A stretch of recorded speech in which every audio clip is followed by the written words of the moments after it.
Didn't they just debut like 5 minutes ago? Why do they already have 7 concepts and a McDonald's collab? Are idols even debuting anymore? Or are they just launching brand deals with a soundtrack? Because lately, every K-pop debut feels like a sponsored TikTok dance break with a discount code. And look, I love a good dance challenge. I'm not a hater. But when choreo starts looking like it was designed to fit inside a vertical phone screen instead of a stage, that's when I start twitching. It's giving algorithm over artistry. It's giving vibes with no soul. It's giving industry plant, but make it aesthetic. Let's talk about this disease. Because yes, it's a disease called TikTokification.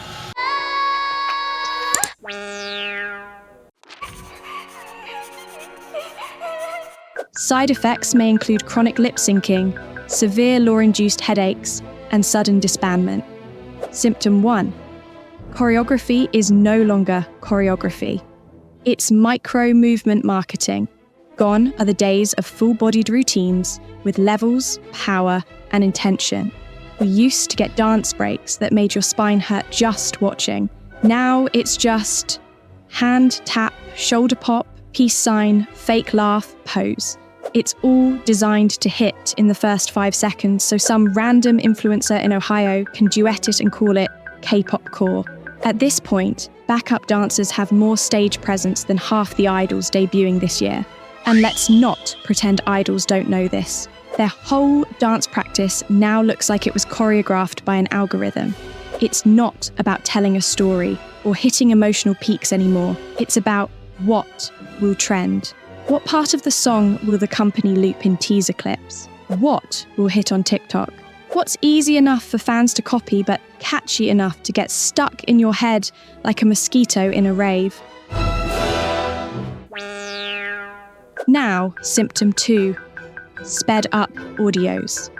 I swear, if I hear another 4th-gen girly sound like she's auditioning for the Alvin and the Chipmunks reboot, I'm going to lose it. We used to wait for remixes. We used to crave the acoustic version, the rock remix, the live band arrangement.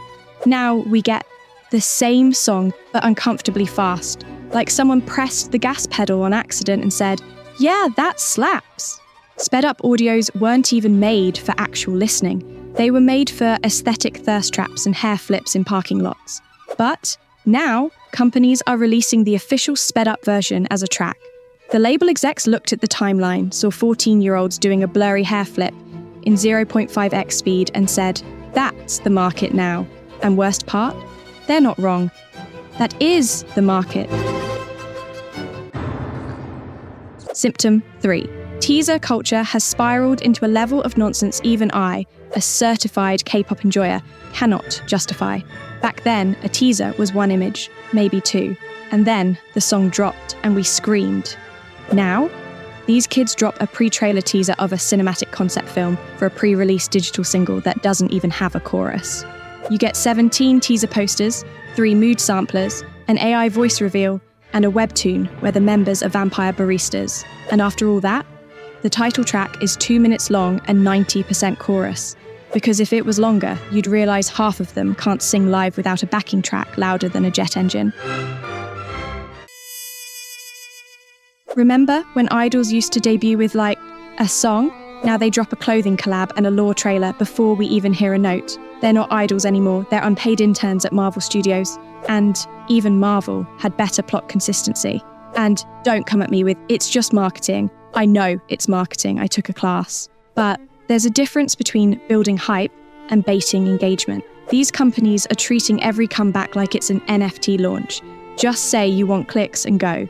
And these 5th-gen companies? Oh, they're the worst offenders. Their idea of building suspense is dropping a random glitchy teaser that says 9.9.9 with no context, and fans will be like, OMG, it's a spoiler for the multiverse arc. No, it's not. It's a distraction from the fact that your fave can't sing live. Imagine explaining your group's concept and it's like, okay, so she's from an alternate timeline where love is illegal and she's rebelling against the moon. What? Meanwhile, 2nd-gen idols just dropped the track and stood in front of a wind machine, and we loved it. There was something raw and chaotic about second gen that made it exciting. There was mystery, not because they planned it, but because no one knew what the hell was going on. Now, it's all calculated virality. Comebacks don't even feel like comebacks anymore. They feel like campaign launches. The idol is the product. The song is the jingle. The MV is the ad.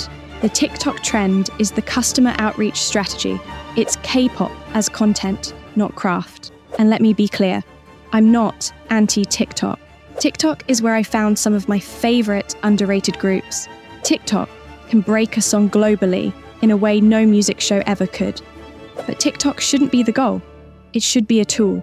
Every debut feels like it was put together by someone who's never listened to music, but has watched a YouTube course on how to hack the algorithm. And let's be real, half these companies aren't launching groups. They're laundering money. Tell me how a company drops millions on teaser trailers and can't afford proper vocal training. Make it make sense. Allegedly, we don't want to get sued. But yes, it's like they don't care about artist longevity anymore. Just one viral hit. If it flops, oh well. Next girl group, next boy group, rinse and repeat. The worst part is, so many groups are now being set up to fail. Companies pour all their resources into one viral moment and forget to actually build a fan base. No fan content, no lives, no variety, no discography. Just one catchy hook and a dance challenge. And then, when the song doesn't pop off on TikTok, silence, disbanded in 2 years. It's heartbreaking. They're debuting groups as content creators, not as musicians. There's no long game. And don't even get me started on the vocals. Oh my God, the vocals. We've normalised whisper singing to the point where if an idol actually belts a note, we're like, whoa, calm down, Ariana. It's like everyone's too scared to sing with their chest anymore because it might not sound good on a looped audio. Meanwhile, half the groups that went viral for their chorus can't carry a fan meeting without the backtrack doing 70% of the work. I miss when you could hear idols breathe. Now they sound like Siri with extensions. I miss imperfection. I miss messy hair and missed notes and live vocals that cracked but made you feel something. Now it's all over-edited, over-processed, and painfully clean. It's giving perfectly curated boredom. Every 5th gen MV feels like a perfume ad with zero emotional stakes. And yes, they look flawless. Yes, the set design is giving budget, but I don't feel anything. You gave me visuals and vibes, but you left the humanity in the drafts folder. It's depressing. There's no personality in the voices anymore. Everyone's trying to sound safe. No risks, no range, just vibes and filters. This TikTokification of K-pop is just making idols disposable. It's all about content over craft. Can they trend in 7 seconds or less? Can they go viral before the chorus hits? And when the trend dies, so does the group. We're not building fandoms anymore. We're farming impressions. Idols aren't debuting. They're being uploaded. It's so fake. Everything's optimized for virality now. We're not standing idols anymore. We're standing data points. Was that kind of deep? Thanks. I wrote it while watching a 13-year-old debut with more filters than stage time. So, yeah. This isn't a 5th gen bad, 2nd gen good rant. This is a, hey, maybe we should rethink how we value music type of rant.